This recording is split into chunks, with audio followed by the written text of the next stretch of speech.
Fala, família da Natação Criativa! Quero agradecer muito a sua presença e já pedir aquele favor, siga o canal da Natação Criativa, ative a notificação, que um clique seu é muito importante para a gente crescer com esse projeto e chegar a mais pessoas. E hoje é um tema muito importante, a importância do banho para a criança, seja no furô, na banheira, no chuveiro. Hoje a gente vai falar sobre essa adaptação ao meio líquido logo nos primeiros meses, até nos primeiros dias de vida ali. E eu trouxe a especialista em brincadeira, a doutora Brincadeira, Daphne Herrero. Muito obrigado pela presença, Daphne. Eu que agradeço, uma honra poder voltar por aqui.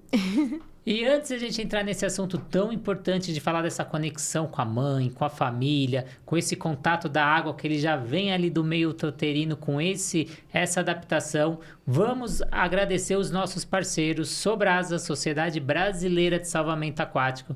Você que está precisando fazer cursos na área de segurança, área de sobrevivência aquática, prevenção aquática, entra no site da Sobrasa, sobrasa.org, cursos gratuitos para você ser voluntário e levar aí para a sua região. Plataforma Educar, que vai te auxiliar na formação dos professores, você que tem coordenador, dono de academia, tá difícil parar os professores no final de semana, um trabalha numa academia, outro trabalha na outra, dá aula de personal, faça isso de forma online dentro da plataforma Educar. Piscinas litro a litro, para você que quer saber tudo de piscinas, quer se tornar especialista. O aplicativo da Swim Track, para você ter seu próprio aplicativo na palma da mão, interagir com o seu aluno, com os pais, entregando avaliação, criando metas. Se você tem a sua avaliação, você consegue colocar nesse aplicativo as suas próprias avaliações.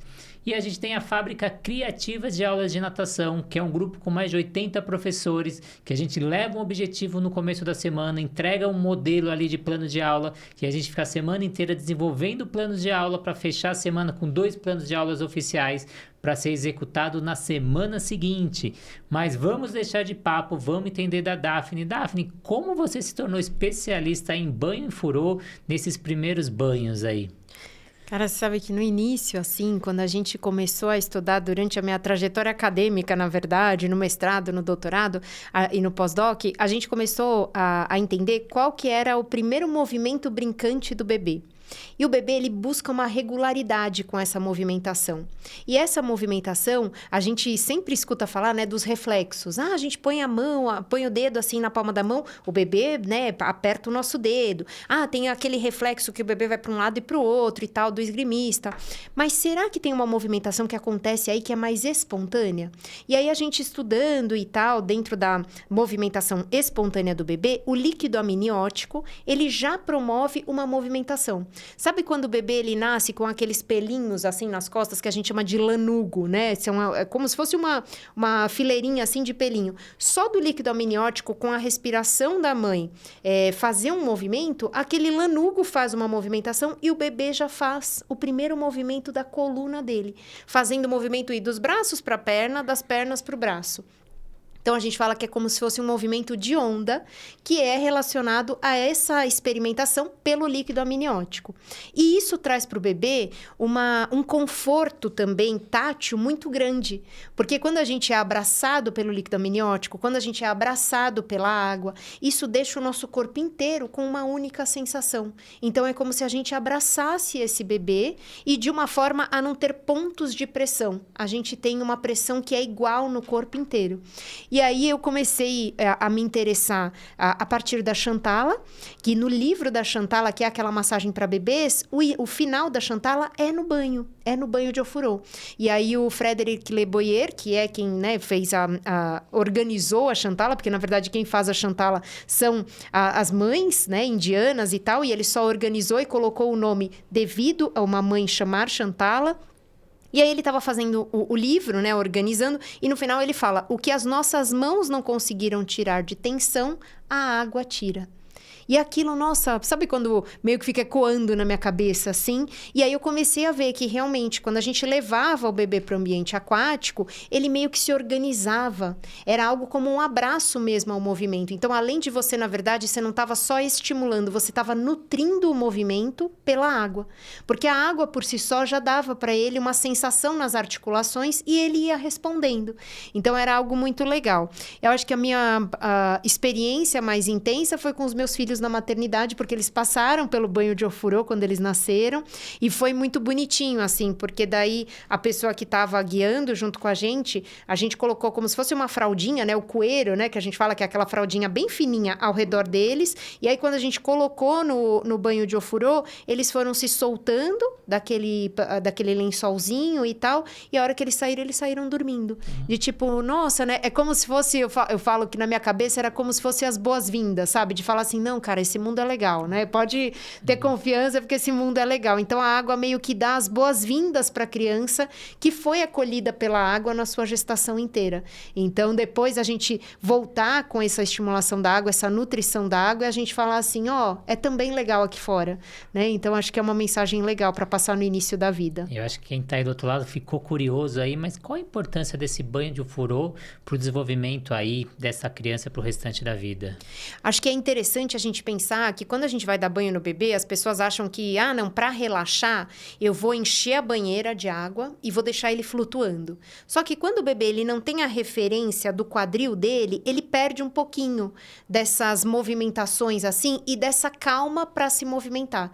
Então, o interessante para a gente colocar em relação a essa movimentação de conhecimento do corpo é sempre colocar o quadril apoiado. Então, se a gente está fazendo banho de ofurô no balde, o bebê fica com o quadril apoiado. Nesse momento que o bebê fica com o quadril apoiado, ele olha para a mão e olha para o pé. Então, ele se entende ali, né, como um explorador do próprio corpo através desse olhar, que é organizado por essa água que é o contorno desse bebê. Então, se ele estiver na banheira, não tem o balde, tem o banheira. Não tem problema, a gente bota na banheira, mas coloca o quadril sentadinho, encostado no fundo da banheira, para que ele possa realmente ter o contato visual com as mãos e os pés. Eu queria que você falasse aí para o nosso público qual que é os principais benefícios cognitivos para esses bebês por ser estimulado na água aí tão cedo. É interessante, né, a gente pensar assim que quando a gente tem a nossa coordenação visomotora, né, parece que é uma coisa de criança mais velha, né? Mas o bebê, na verdade, ele faz a coordenação visomotora a partir dos 2, 3 meses de vida. Ele já tem uma coordenação visomotora porque ele já olha para a mão. E ele olhar para a mão é muito importante porque ele entende a mão como um instrumento que vai explorar, que vai tocar o meu adulto de referência, que vai me tocar, né? Então, a mão dele é um grande sinalizador, né? Uma grande ponte para essas estruturas que ele vai fazendo, se constituindo como sujeito, constituindo o outro como adulto de referência e fazendo com que ele tenha a exploração. Então, para o desenvolvimento cognitivo, a gente tem as habilidades de atenção, memória e linguagem. Se eu tenho um instrumento que me faz ter a oportunidade de interação, eu vou memorizando, eu vou me atentando àquilo que eu toco, eu vou reunindo informações que eu vou poder contribuir depois para a minha linguagem. Então, a gente meio que vai fazendo um caminhozinho, né, com as habilidades cognitivas. E aí, quais são as atividades na água que você recomenda aí que são adequadas para a etapa de desenvolvimento desse bebê de 0 até 3 anos? No início, assim, quando o bebezinho é recém-nascido, né, ou nos primeiros meses de vida, é interessante que a água, a gente não precisa ficar movimentando o bebê na água. A água, por si só, ela já é muito rica em estimulação e nutrição sensorial, motora, cognitiva. Então, só do bebezinho estar na água e a gente proporcionar posicionamentos com ele, hora de barriga para baixo, hora de barriga para cima. Muitas vezes, né, algumas famílias chegam e falam assim, não consigo colocar meu bebê de bruços. E falam que é muito importante e tal. E realmente é super importante. E muitas vezes a gente consegue durante o banho. Porque o banho traz a calma, o banho traz a regularidade. E aí sim eu consigo dar uma postura que é nova para esse bebê, que é ficar de barriga para baixo. À medida que esse bebê começa a fazer o alcance, que daí esse alcance vai vir com 3 meses, mais ou menos, ele começa a alcançar a beirada da banheira, começa a alcançar mais ou menos ali para o pé com 5, 6 meses. Ele consegue pegar um brinquedo e trazer para perto. Essas explorações são muito importantes. E daí a água também vai dar uma estabilidade para ele, emocional, para que ele consiga também potencializar essa exploração. À medida que essa criança consegue já ficar, né, de pezinha e tal, a água vira também a própria água um instrumento, né? Então vai, por exemplo, o chuveirinho vai molhar assim, daí depois vai desenhar no box, daí vai colar umas coisinhas de EVA, né, no azulejo e tal. Então a gente vai começando a fazer o brincar simbólico físico também, muitas vezes. A criança começa a querer dar banho na boneca, dar banho no dinossauro, dar banho no carrinho. Começa a virar algo que realmente pode ser muito interessante para a criança representar, através do brincar, o que ela está entendendo que está acontecendo como reconhecimento corporal no banho. Acho que todo mundo aí do outro lado ficou se perguntando, mas como ela sabe que com 3 meses ela vai conseguir pegar, que vai ficar em pé? Eu queria que você falasse da importância da escala motora de Alberta. Porque você precisa de uma referência para você saber o que aquela criança é esperado e se ela não chegou naquele movimento, que estímulos você tem que dar para ela alcançar aquele marco motor. Ah, legal. A gente tem, né? Eu acho tão bonito o termo que eles usam, que é as janelas de oportunidades, né? Então, eu acho tão bonito, assim, porque daí eles colocam a janela de oportunidade, ela não é assim, com 6 meses a criança senta. Não, pera lá, na janela de oportunidade, a criança começa a sentar com 5 meses e vai sentar com mais segurança até 7, 8 meses. Então, ele te dá um intervalo de tempo. E aí, você vai brincando com a criança em determinada postura. Na escala motor infantil de Alberta, é uma escala que ela faz essas vivências motoras até os 18 meses. Então, até essa criança ser capaz de, do meio da sala, ela agacha e levanta sem apoio. Então, eu falo, eu sei que eu não uso mais a Alberta com a criança, quando ela chega, daí ela agacha e levanta sem apoio, eu falo, pronto, gabaritou a Alberta. Né? Então, conseguiu aí atingir todo aquele repertório de posturas. O interessante é que a criança tem esse repertório variado para que ela consiga também ter os ajustes. Então, ela ajusta o equilíbrio, ela ajusta a postura, ela ajusta para poder ter menos gasto de energia. Às vezes a gente fala assim, esse bebezinho tá ficando sentado, mas você dá um brinquedinho para ele, ele já cai para trás. Ou seja, ele não consegue explorar o brinquedo e ficar sentado, ainda é muita coisa. Então, é legal ele ficar sentadinho, observando, às vezes, um brinquedo musical, e quando ele for pegar alguma coisa, coloca uma almofada atrás ou fica com ele apoiado em você, não tem problema. É legal ele saber que sentadinho é uma postura que ainda tá me custando, mas eu consigo brincar aqui quando minha mãe me ajuda, né? Então, é legal a gente dar variabilidade de posturas. E a Alberta, ela vem trazendo pra gente essas posturas, que às vezes a gente fala assim, putz, é verdade, ainda não pivoteou, né? Essa palavra, assim, que parece uma coisa de outro mundo. Pivotear é quando a criança fica de barriguinha para baixo, né? Fazendo um giro sobre o próprio umbigo. E é super legal. Por quê? Porque a criança vai, né, fazendo como se fosse uma estrelinha, assim, né? E é muito interessante, porque ela faz uma força aqui na região lateral do corpo, que quando ela estiver sentadinha, ela vai conseguir também botar a mão. Então, não é uma criança que vai bambear tanto quando estiver sentado. E isso pode ser colocado ali quando ela estiver pivoteando, né? Vai ser legal porque ela vai sair de um lugar e de repente ela tá no outro, né? Então, às vezes, a gente vai pegar alguma coisa e a gente volta, cadê? Né? E daí a criança já tá um pouquinho mais pro lado, no tapete, né? É bem divertido.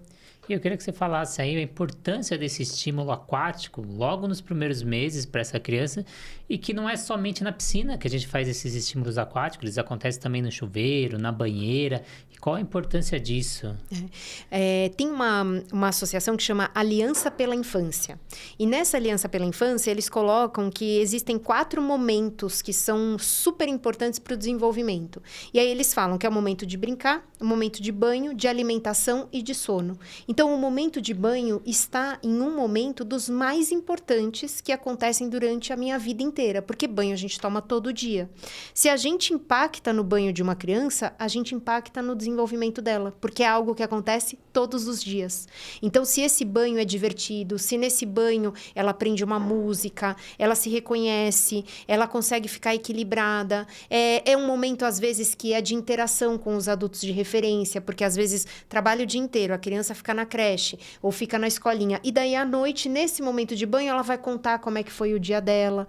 Então, é super importante para vários aspectos. Tanto o aspecto motor, quanto o aspecto cognitivo, o aspecto social e o emocional. Todos os pilares do desenvolvimento, eles são contemplados também nesse momento do banho. O contato com a água, ele sempre vai ser algo que vai trazer para a gente um resgate de movimentação, porque a água, ela é movimento. A água, ela traz esse abraço ao movimento, essa nutrição ao movimento. Não é só estimulação, mas é também uma nutrição. E isso organiza. Então, quando a gente fala assim, nossa, é uma criança que está com dificuldade de fazer vínculo, é uma criança que está com dificuldade, né, de entender ali que é um ambiente de brincar, a gente fala, vamos fazer uma brincadeira com água?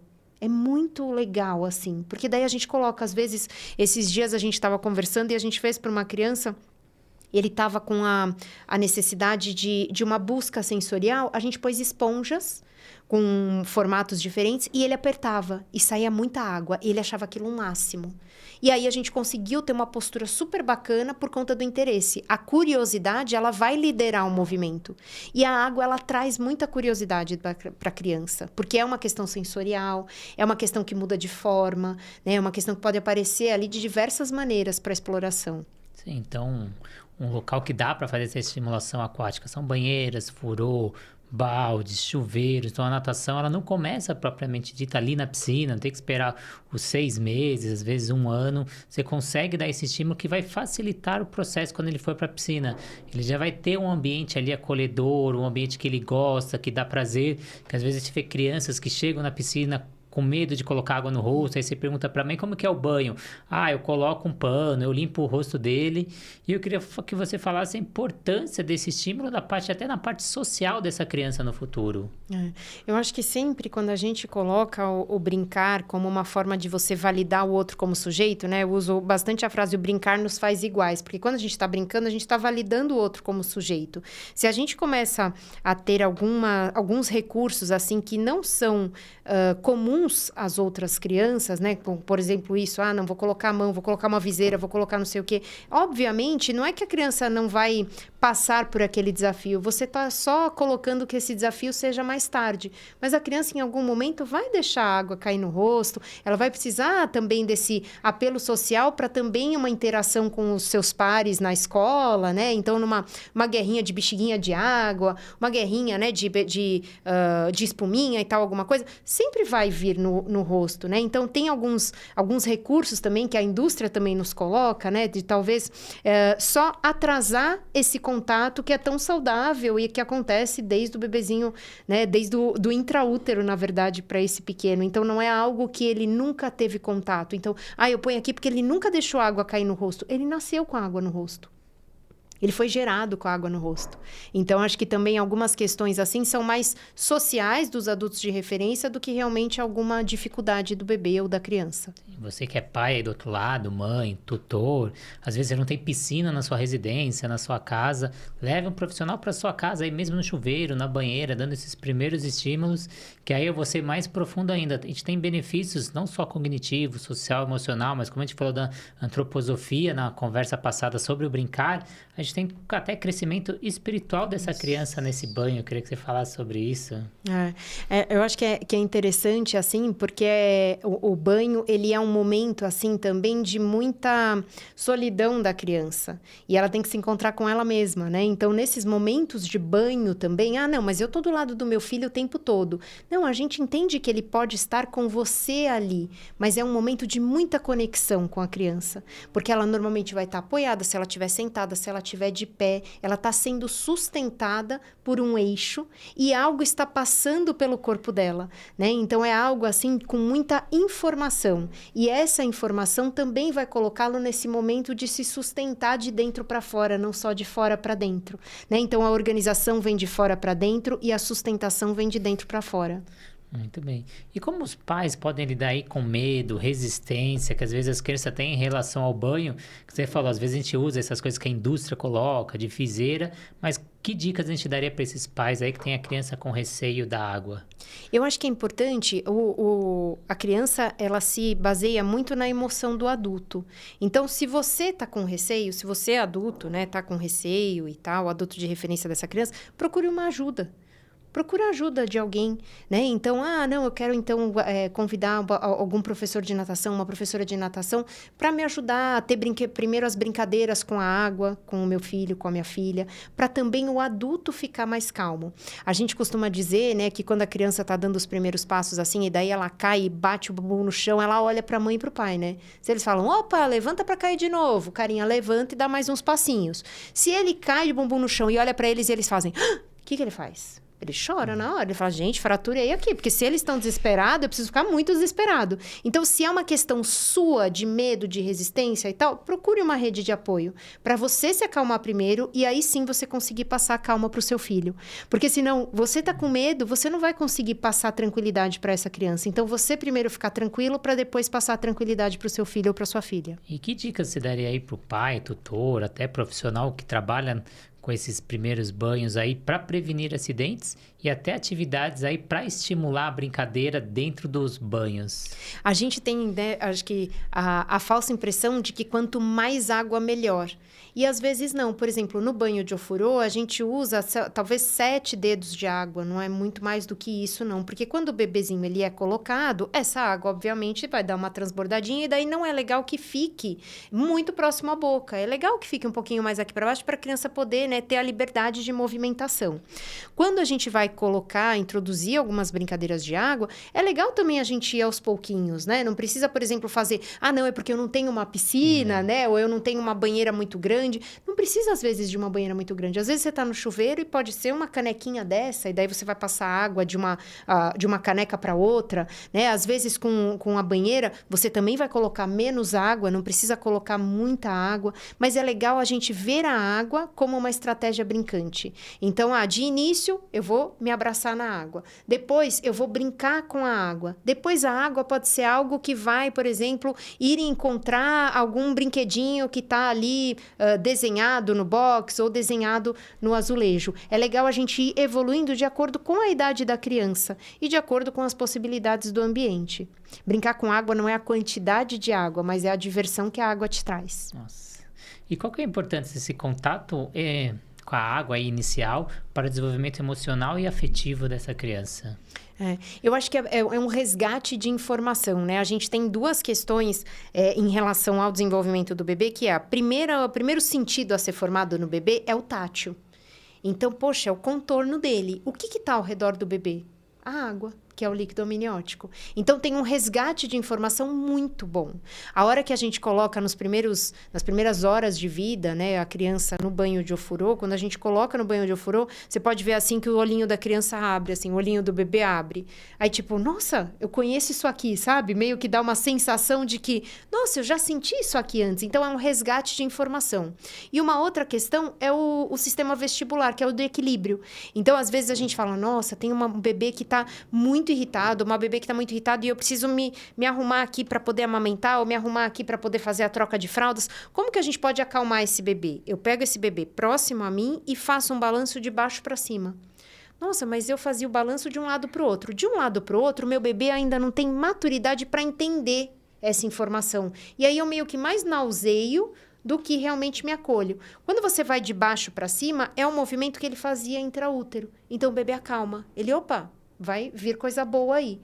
Aí ele acalma e aí você consegue colocar no peito, você consegue fazer uma troca de fraldas, você consegue organizar para poder atender a demanda. Então, acho que o papel da água é um resgate de informação e de movimento que eu organizo o meu bebê para eu poder atender a demanda dele. Nossa, muito obrigado, Daphne. Queria agradecer muito a sua presença. Queria que você deixasse aí suas redes sociais para o nosso público, falar um pouquinho dos seus cursos também, quem quer se especializar mais nesse assunto. Eu super agradeço a oportunidade, é uma honra estar aqui pela segunda vez. A minha rede social é @doutorabrincadeira e os cursos a gente dá pelo @grudebrasil. A gente também tem o curso de Chantal, alguns cursos de biomecânica, que justamente trazem esse repertório para o bebê, né? Esse repertório para o profissional que está em contato com o bebê e para as famílias, para que a gente tenha essas janelas de oportunidades cada vez mais floridas. Muito obrigado pela presença. Acho que é uma primeira conexão aí de vários projetos que a gente vai ter no futuro. Queria agradecer muito a sua presença, agradecer para quem está em casa, que acompanhou essa entrevista. Compartilha com um amigo, ativa a notificação, um clique seu é muito importante. E agradecer os nossos parceiros, a Sobrasa, que a gente falou muito aqui da importância dos primeiros contatos com a água e a importância da prevenção aquática, que infelizmente a primeira causa de morte em crianças de 1 a 4 anos é o afogamento. Seja um voluntário Sobrasa e lute contra essa causa. Plataforma Educar, para você estudar e realizar os cursos, realizar as suas capacitações de forma online ou presencial. aplicativo da Swimtrack que te auxilia aí no monitoramento do seu aluno, entregando avaliações, fazendo avaliações com gráficos para o pai que é leigo entender esse progresso da criança, criando metas, entregando avaliações, chamadas, vídeos, mandando mensagens. Piscinas litro a litro, um livro que você que tem piscina tem que ser cabeceira da sua cama. E o nosso projeto ali, Fábrica Criativa de Aulas de Natação, que auxilia os professores ali no planejamento e criação de plano de aula. Você que é gestor, dono de academia e tem dificuldade de colocar ali os planos de aula, como implementar, auxiliar os professores, a gente faz esse papel. Então, Daphne, muito obrigado pela presença, obrigado para vocês aí de casa e até a próxima entrevista.